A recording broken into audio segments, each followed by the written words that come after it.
Hello, good evening and welcome to another video from me, B. Hope you're all well. So this week was going to be Spooky Mysteries 3 and that's how it started out, until I got to the second story, which opened out like a bit of a fan and led me in a completely different direction. So the first story is a standalone. The rest of it I'm going to call the Bennington Triangle. Enjoy!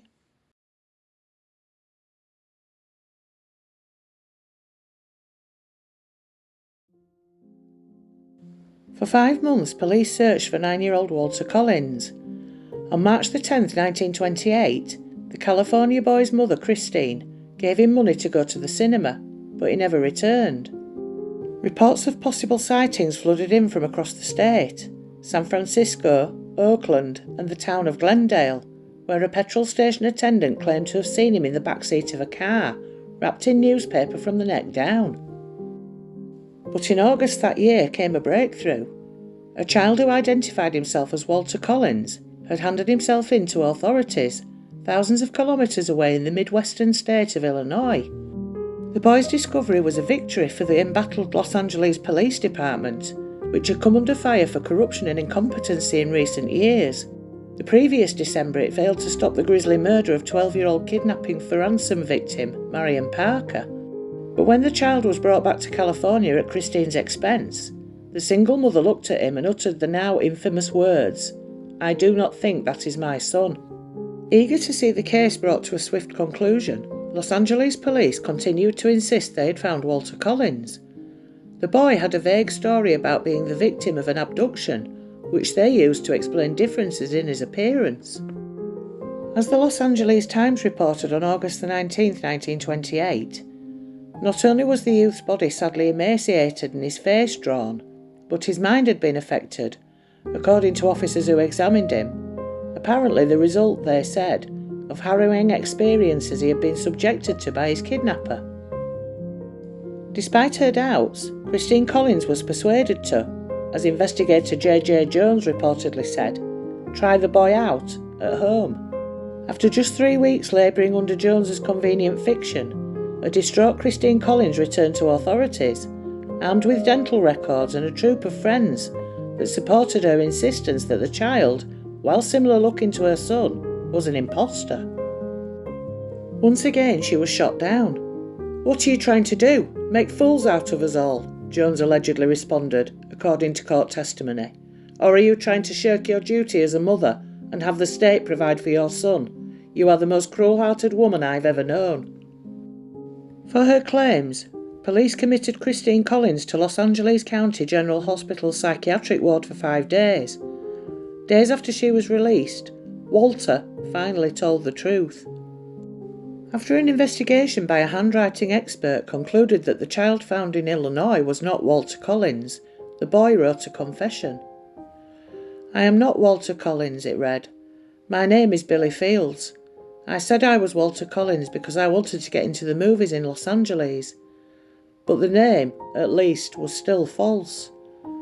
The boy was ultimately identified as Arthur Hutchins Jr., a 12-year-old runaway and juvenile criminal from the state of Iowa. Hutchins Jr.'s ploy started when a diner in an Illinois cafe mistook him for the missing boy from California. Eager to start a new life in Hollywood and escape a difficult relationship with his stepmother, the child played along. Before being taken to Los Angeles to be reunited with Christine Collins, he received a number of letters from her via police. It was those, and information he gleaned from officers, that helped him pull off the ruse. According to the Chicago Tribune, when later asked about duping the kidnapped child's mother, he said, "She was nice to me, and it's fun to be somebody you aren't." Once Hutchins Jr.'s identity was exposed, Christine Collins demanded justice for her false imprisonment. A court ultimately ruled in her favour and Jones was ordered to pay $10,800. He never handed over the money. As the bizarre imposter story unfolded, which inspired the 2008 film Changeling, starring Angelina Jolie, police unearthed a serial killing case, which they believe may hold the truth about what happened to Walter Collins. A man named Gordon Stewart Northcott and his mother, Sarah Louise Northcott, were being investigated for abducting, abusing, and killing young boys at their poultry ranch in what became known as the Wineville chicken coop murders. Gordon Stewart Northcott was ultimately convicted and executed for the killings of 3 other boys, an unidentified Mexican national, and brothers Louis and Nelson Winslow, aged 12 and 10. Unlike those cases, there was no physical evidence of Walter Collins' death found at the Wineville ranch. No belongings, no traces, no grave, and no body. Sarah Northcott also later retracted her confession. This gave Christine Collins hope. According to the Los Angeles Times, she spent the rest of her life looking for her son. She died in 1964 at the age of 75. No sign of Walter Collins has ever been found.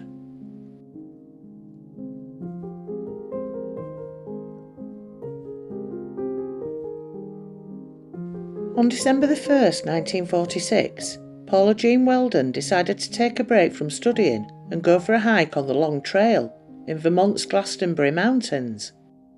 Prior to leaving, the 18-year-old college student confirmed her plans with her roommate, and she was seen by several witnesses walking along the Long Trail.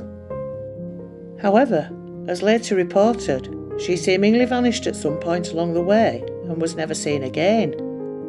Born in 1928, Weldon was the eldest of 4 children. She and her family lived in Stamford, Connecticut. However, during the school year, she lived on campus at Bennington College. She was a typical young woman with an interest in botany and the arts. She specifically enjoyed oil and watercolour painting, as well as sketching in charcoal and pencils.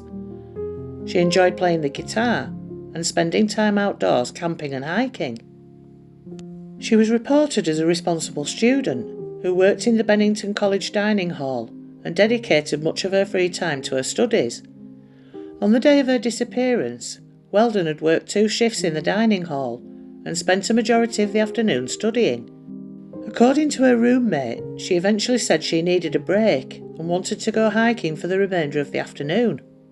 According to witness reports, Paula Jean Weldon left her Dewey Hall dorm room at approximately 2:30 p.m. She was wearing a red parka, jeans, white sneakers, and a wristwatch with a black band. She was not dressed appropriately for the cold weather. She also left with little or no money. A witness said he found Weldon hitchhiking near the Bennington campus and agreed to give her a ride at 2:45 p.m. The man said Weldon wanted a ride to Glastonbury Mountain, where she planned to hike the Long Trail. The report is that the man dropped Weldon off approximately 3 miles from Route 9, where she planned to enter the trail. It is believed that Weldon eventually made it to her destination, as several witnesses reported seeing her walking along the trail later that same day. One witness in particular spoke with Weldon at approximately 4 p.m. The teen stopped to ask the man about the total length of the trail before continuing along her way. The encounter was the last reported sighting of Weldon before she vanished.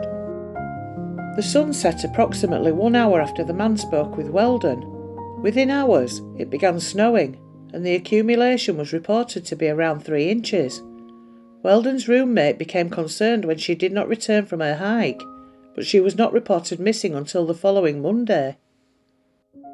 When she failed to attend her scheduled classes, the university called Paula's parents to see if they'd heard from her or if she'd returned home.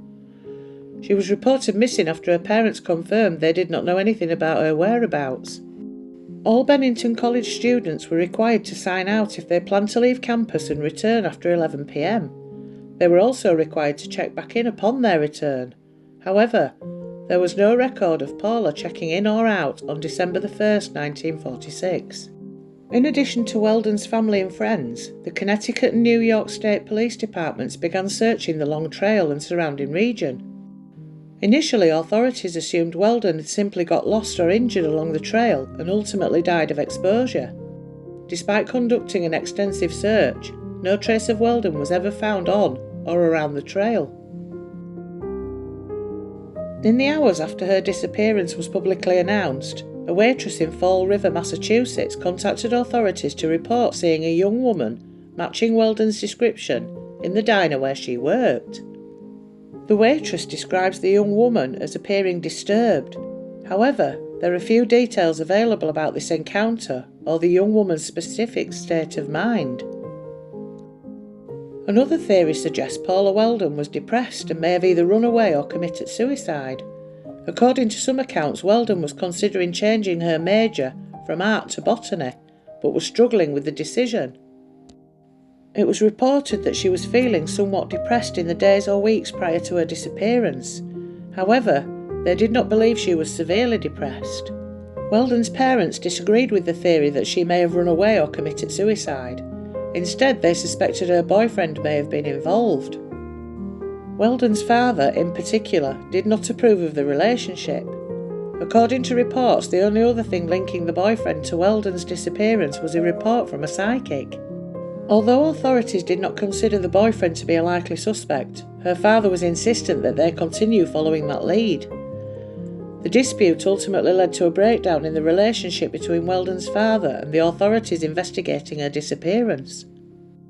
One of the most compelling persons of interest in Weldon's disappearance was a man named Fred Gadet, who worked as a lumberjack and lived near the trail where Weldon vanished.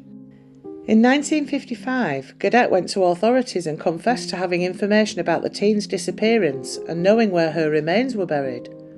He later recanted the confession and claimed he was simply seeking attention. Gadet also reportedly bragged to others about attacking and killing Weldon. As reported by Bennington Banner, another theory suggests Paula Jean Weldon's father was actually involved in her disappearance. In the week prior to Weldon's disappearance, she had planned to return to her family's home in Connecticut to celebrate Thanksgiving. Weldon's roommate said she decided to stay on campus instead. The roommate also said Weldon and her father had had a disagreement prior to her disappearance. Weldon's father also drew suspicion when he apparently vanished for 36 hours amid the search for his daughter. Bennington Banner reports Weldon's father disappeared immediately after hearing his daughter was possibly seen by the waitress in Massachusetts, but he didn't tell anyone that he was leaving or where he was going.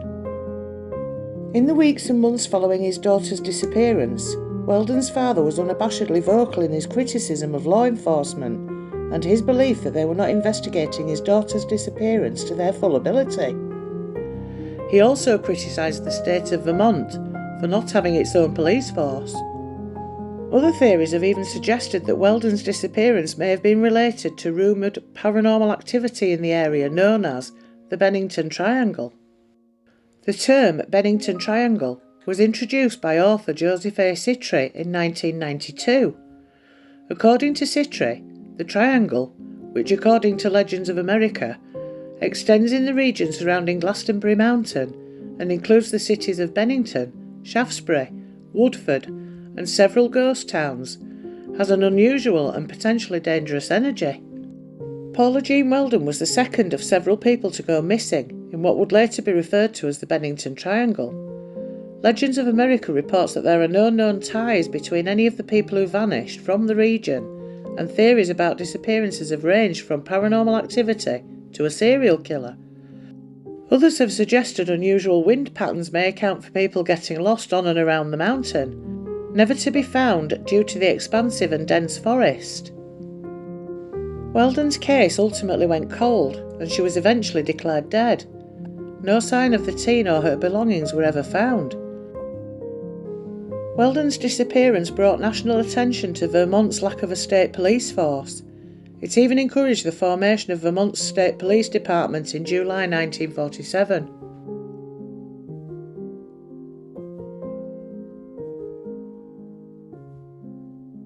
Between 1945 and 1950, nearly a dozen people were reported to have disappeared in eerie circumstances around the Bennington Triangle.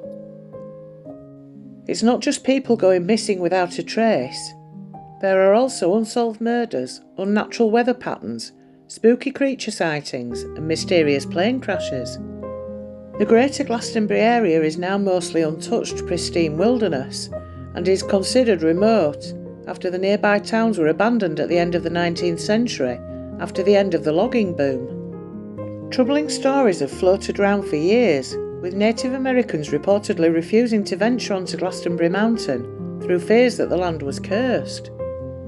There is also a peculiar legend of an enchanted stone in the mountains, which is said to open up and swallow a human in seconds if it's stepped on. While all that's myth, there are very real concerns with the area, as the mountainside is littered with unmarked mine shafts that could become graves for those who fall in.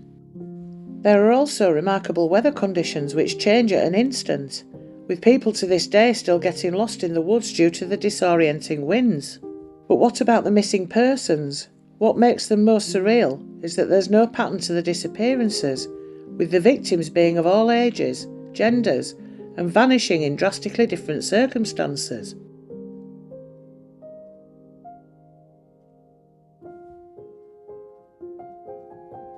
The first disappearance happened on November the 12th, 1945, when local hunting guide, Middy Rivers, disappeared. The 74-year-old was leading a party of 4 hunters up the mountains around the area of Hell Hollow in the southwest woods of Glastonbury before he was suddenly lost. Rivers and his son-in-law, Joe Lawson, were walking together before reaching a fork where they separated. The experienced Rivers told Lawson he'd only be going a short distance before he would join them at camp for lunch, but he was never seen again. During an extensive search, they found a single rifle cartridge in a stream, leading to speculation that Rivers had leaned over and the cartridge had dropped out of his pocket into the water. Many still believed that this knowledgeable woodsman would be able to survive and soon surface in town, but it wasn't to be. The following disappearance was that of Paula Jean Weldon on the 1st of December 1946. Then, exactly 3 years to the day that Weldon vanished, James E. Tedford was also lost without a trace in 1949. This is perhaps the most astonishing case of them all, as the 68-year-old veteran seemingly went in a puff of smoke. Tedford, a resident of the Bennington Soldiers' Home, went to the local bus station after visiting relatives in St Albans, Vermont. According to multiple witnesses, including the driver, Tedford got on the bus and was still aboard at the last stop before arriving in Bennington. But when the bus pulled into the last stop, he had implausibly vanished into thin air while still inside the moving vehicle, with his belongings still in the luggage rack and an open bus timetable on his vacant seat. He was only reported missing a week later, so there could be holes in the accounts, but no trace of him was ever found. The following year, on October the 12th, 1950, an 8-year-old boy disappeared. Schoolboy Paul Jepson was playing happily in the family pickup truck when his mother left to go tend some pigs. When she got back an hour later, little Paul was nowhere to be seen. Despite the boy wearing a bright red jacket, the hundreds of people who joined the search party did not get a sight of him. A New Hampshire sheriff brought in a bloodhound to sniff out the missing boy, and the dog reportedly did catch hold of a scent. According to one story, the bloodhound lost the trail at a nearby crossroads, the same spot where it was claimed Weldon had gone missing 4 years before. Paul's father told the Albany Times-Union that it was perhaps the lure of the mountains that pulled in his missing son, as the boy had talked of nothing else for days prior to the disappearance. Just 16 days later, an experienced hiker who was familiar with the area went missing. Frida Langer had been walking on the Somerset area of the Long Trail, bordering East Glastonbury, with her cousin, Herbert Eisner, on October the 28th. During the journey, the 53-year-old slipped and fell into a stream, so decided to go back to their campsite to change clothes. She was never seen by her cousin or her husband at the campsite ever again. 5 searches were conducted over the next 2 weeks, involving helicopters from the Connecticut Coast Guard and US Army, as well as local aircraft from citizens and the Vermont Aeronautics Commission. As many as 400 people, including the Massachusetts National Guard, meticulously searched the surrounding areas, but they found nothing. This is the only known disappearance in the Bennington Triangle where a body was eventually found. 6 months later, on May the 12th, 1951, Langer's corpse was found 3.5 miles from the campsite, in the eastern branch of the Deerfield River. Weirdly, the area had been searched numerous times several months before, but nothing was discovered. Because of how badly the body had decayed, no cause of death could be determined. So what exactly could be causing all these disappearances? There are a lot of conspiracy theories, but no one's managed to come up with a solid answer. Some believe there may be a murderer on the loose, but there isn't any evidence or the usual patterns detected in serial killers. There was an alleged wild man sighting in 1867. A spectre would venture down from the woods and expose himself to unsuspecting women in Glastonbury while holding a gun. It could also have been the work of a big cat, such as a lynx, bobcat or cougar, but the former two are not usually aggressive to humans, and there have been no credible mountain lion sightings. Many are convinced there are paranormal forces at work, backed up by terrifying voices allegedly showing up on dead-air radio, sightings of mysterious figures, and unexplained navigation mishaps.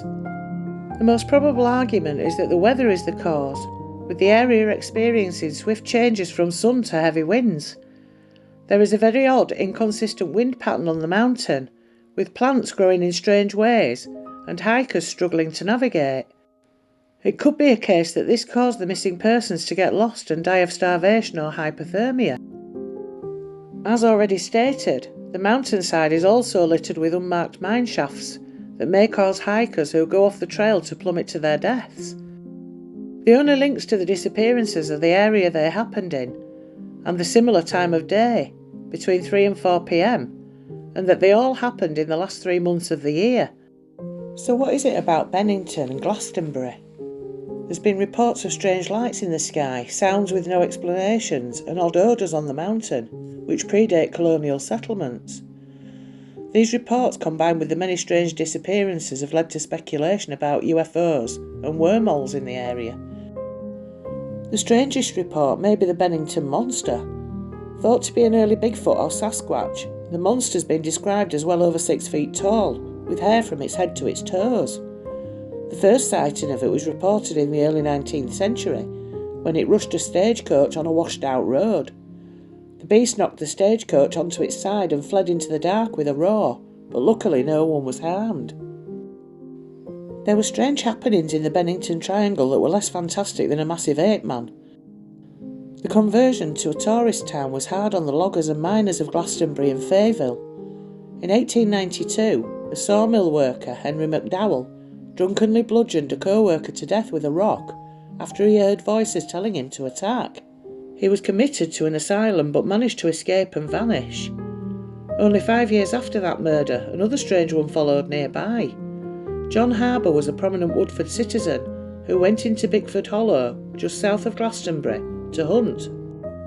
He was shot by persons unknown, but was found with his fully loaded gun just next to him and seemed to have been dragged several yards. Those who investigated his death were left wondering why he was so easily shot with a fully loaded gun and why his assailant would bother to put the gun next to him after dragging him. This murder has gone unsolved and will likely stay that way. The pattern of the disappearances has led some to suggest that a serial killer was responsible. All of the people who vanished did so within the winter, which suggested something other than chance was at play. The first disappearances left no trace at all, and Frida Langer's body was discovered in a place that had already been searched. Perhaps someone was extremely successful in abducting and killing people near the highway or on the mountainside. And, like many other killers, maybe that person succumbed to the desire to show off when they moved Langer's body into the open. It would explain why no traces have been found of the other victims, and why Paul Jepson's trail went cold on the highway. It would even make sense in Weldon's case, since she hitchhiked to the mountain and may have accepted a ride home as well. As plausible as these explanations could be, there are a few problems. The first is that Langer and Rivers went missing on the mountain near friends. It would be extremely risky for a serial killer to abduct someone with their friends in earshot. The second problem is that the victims don't follow a pattern. Serial killers tend to have a type. It would be extremely rare for one to pick up 2 elderly men, an 18-year-old woman, an 8-year-old boy, and a 53-year-old woman. Without the serial killer theory, the next most interesting explanations are the supernatural ones. Each has its own flavour of strangeness, and it's hard to judge which is the wildest. High on that side of the spectrum is the man-swallowing boulder, hidden among the cairns at the mountain's peak. No one knows how the cairns were assembled there, or when, but they probably don't actually eat people. This description of people being swallowed whole into a rock may have sparked the cross-dimensional wormhole idea, and disappearances coupled with odd lights, sounds and odours may have led to UFO conspiracy theories in the area. With all the research that's been done to answer the puzzling questions of the Bennington Triangle, some practical answers have been found. They do make sense even if they aren't entirely satisfying. One explanation is hypothermia. Temperatures on the mountain can drop very low, and the disappearances did all happen in winter. When experiencing hypothermia, people might engage in terminal burrowing. This is a survival behaviour that drives people to find some place small and remote to huddle. It gets people out of the wind and may provide enough warmth to help slow the process of freezing to death, but it usually kicks in too late and just makes it hard for the person to be found. The other explanation, of course, has to do with the area's history as a mining town. The mountainside is littered with unmarked mine shafts that may cause hikers who go off trail to plummet to their deaths. Both of these can explain why the missing people were never found. One more complicating factor is the odd wind pattern on the mountain. Most places have a wind pattern that influences how plants grow. We don't consciously acknowledge it, but this pattern of growth is one of the ways we orient ourselves when outdoors. Glastonbury Mountain has no consistent wind pattern, so plants grow in odd ways. Many modern hikers have had difficulty navigating the mountain for this reason alone, and it is the basis for the Native American myth about the 4 winds. Some of these may help to explain why the missing people were never found, but there are still loose ends. If the people perished from hypothermia or a fall, why was Langer moved back into the open months later, and why did Jepson's trail end at the highway? Maybe the most practical answer is that not all 5 of the Bennington cluster died in the same way. Some may have met with a killer, while others burrowed or fell. But, if so, why did the disappearances span only 5 years and stop so abruptly? The Green Mountain Club finished expanding the trail in 1930, and it still maintains the trail and mentors hikers who aim to thru-hike there. Many guides exist for the long trail. Advice is abundant. Trail mentors advise bug netting to avoid black fly bites, carrying as little gear as possible, and making sure to bring a water filter. The advice is good and is specific to this trail, which has plenty of water sources and access to nearby towns if needed. However, there is no mention of monsters or UFOs. There aren't even mentions of the more realistic threats of mineshafts and hidden cellars. One guide even encourages hitchhiking from the trail into towns for supplies. It seems like the infamous 5 years of disappearances have been all but forgotten by the very people who have the most to fear on Glastonbury Mountain.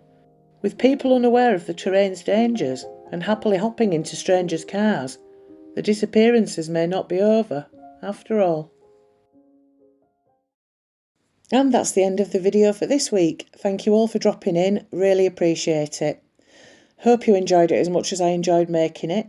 I didn't quite expect it to go in the direction that it did, but sometimes these things happen. Anyway, it was entertaining if nothing else. So, until next week, stay well, stay safe, stay happy, and, stay spooky.